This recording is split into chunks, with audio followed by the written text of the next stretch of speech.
Cari maklumat dan berita politik yang bebas, kupasan yang tepat, panas. Dapatkannya secara eksklusif hanya di Jom Channel.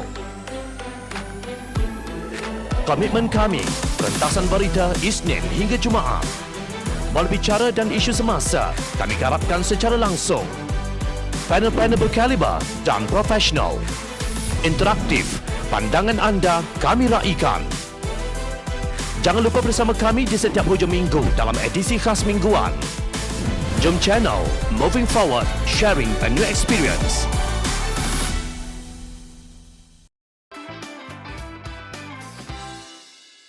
Rakyat wajar tolak makhluk perosak. PAS menolak muafakat nasional yang terbelenggu dengan hanya melibatkan UMNO dan PAS sahaja, ujar Presiden PAS Datuk Seri Abdul Hadi Awang. Demi agenda perpaduan umat yang sebenarnya, maka muafakat nasional dan perikatan nasional adalah laksana dua dalam sepasang yang tidak harus dipisahkan sekiranya benar-benar berkonsepkan perpaduan umat dalam negara masyarakat majmuk yang ikhlas. Dalam pada itu, mesti diterima hakikat bahawa Perikatan Nasional yang menjadi gagasan politik yang lebih besar perlu berperanan dan berkuasa dalam negara masyarakat majmuk ini. Beliau berkata demikian dalam tulisannya bertajuk MN dan PN Jangan Berdelima pada 25 November yang lalu. Kelakarnya, Hadi mencari keikhlasan dalam pengkhianatan tebuk atap. Kononnya beliau menegakkan prinsip perlembagaan persekutuan. Di samping itu, perlu disingkirkan puak pendukung penjajah yang menjadi makhluk perosak dalam keluarga Malaysia. Tegasnya, beliau tidak menamakan siapakah puak pendukung penjajah itu. Namun ayat seterusnya secara tersirat merujuk kepada Pakatan Harapan yang mengalahkan Barisan Nasional pada Mei 2018 yang lalu. Maka tsunami politik yang berlaku pada pilihan raya umum ke-14 yang boleh mencacatkan struktur negara sememangnya memerlukan suatu perubahan kepada proses islah yang dibentuk terkini kerana Barisan Nasional yang sudah berpenyakit. Oleh itu, langkah persembahannya bermula dengan penubuhan muafakat nasional yang tidak lengkap, maka perlu dilengkapkan dengan penubuhan Perikatan Nasional, ujarnya. Nampak dengan jelas, Hadi menolak keputusan rakyat dalam pilihan raya umum ke-14 walaupun beliau mendakwa PAS hanya berpegang kepada konsep perpaduan mengikut perspektif Islam, iaitu perpaduan umat Islam dan perpaduan umat manusia yang majmuk, termasuklah dalam kalangan bukan Islam. Apakah makna konsep perpaduan Hadi Awang yang merampas kuasa menerusi langkah Sheraton bersama pengkhianat, iaitu Presiden Bersatu Tan Sri Mahyadin Mat Yassin dan bekas Timbalan Presiden Keadilan Datuk Seri Muhammad Azmin Ali dengan berteriak kononnya ia langkah demokratik. Jika diikutkan teori Hadi itu, Malaysia menjadi satu-satunya negara di dunia yang melakukan rampasan kuasa secara demokratik dan kini beliau mahu memaksa Barisan Nasional supaya akur kepada pilihannya, iaitu sebuah bahtera bernama Perikatan Nasional, kononnya ia mengikut acuan Al-Quran pula. Muafakat nasional bukan sahaja disertai oleh PAS dan UMNO, bahkan melibatkan semua pihak jika benar-benar gagasan itu berkonsepkan acuan Al-Quran yang pernah mendidik masyarakat Arab sebelum Islam yang berpecah belah. Tegasnya dengan memetik surah Al-Imran ayat 103. Jom Channel kongsi terjemahan ayat tersebut.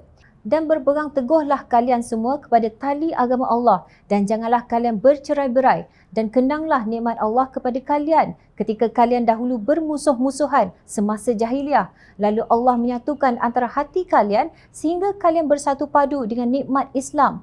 Maka jadilah kalian dengan nikmat Allah itu orang-orang Islam yang bersaudara dan kalian dahulu telah berada di tepi jurang neraka disebabkan kekufuran kalian semasa jahiliah. Lalu Allah menyelamatkan kalian daripada neraka itu disebabkan nikmat Islam juga. Demikianlah Allah menjelaskan kepada kalian ayat-ayat keterangannya supaya kalian mendapat petunjuk hidayahnya. Surah Al-Imran ayat 103.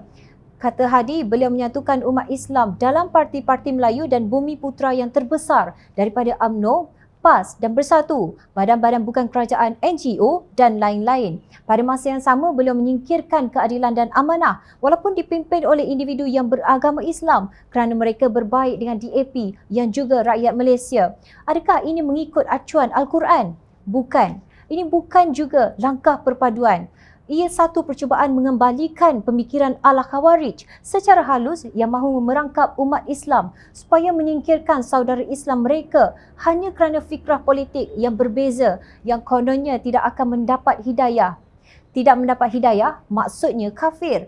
Nabi SAW telah memberi amaran tentang kemunculan suatu kaum pada akhir zaman berdasarkan hadis baginda. Akan keluar di akhir zaman suatu kaum yang masih muda, berucap dengan ucapan sebaik-baik manusia, membaca Al-Quran tetapi tidak melewati kerongkongan mereka. Mereka keluar dari agama Islam sebagaimana anak panah meluncur dari busurnya. Hadis riwayat Imam Bukhari. Adakah kita mahu melahirkan anak-anak muda yang bersikap demikian? Malangnya, ia sudah pun berlaku. Dalam selingan Majlis Muktamar Pemuda PAS Malaysia ke-60 yang berlangsung pada 19 Jun 2019, pencetus ummah Mary Ko mendeklamasi satu sajak bertajuk Demi Islam. Ia dikaitkan dengan pembentukan amanah pada 2015. Antara baik-baik sajak itu menyebut, tahun 2015, Allah menapis darah-darah munafik. Kesana parasit, kesini parasit. Parasit tetap parasit, menggadai agama demi kuasa bernegara. PRU 14 melakar sejarahnya, kemenangan yang merosak agama. Sajak itu menyifatkan kemenangan Pakatan Harapan pada pilihan raya umum ke-14 sebagai merosakkan agama, sedangkan perjuangan Pakatan Harapan berasaskan rahmatan lil alamin. Dan hakikatnya yang secara sembrono menapis bahawa sipulan ini ikut Al-Quran. Sipulan itu tidak, adalah penunggang agama yang kini bersekongkol dengan para kleptokrat. Itulah hasil benih Khawarij yang amat berbahaya kepada perpaduan negara yang kini sudah mula membiak dengan sombong. Mereka lah sebenarnya makhluk perosak yang sewajarnya ditolak demi Islam, perpaduan dan keamanan negara.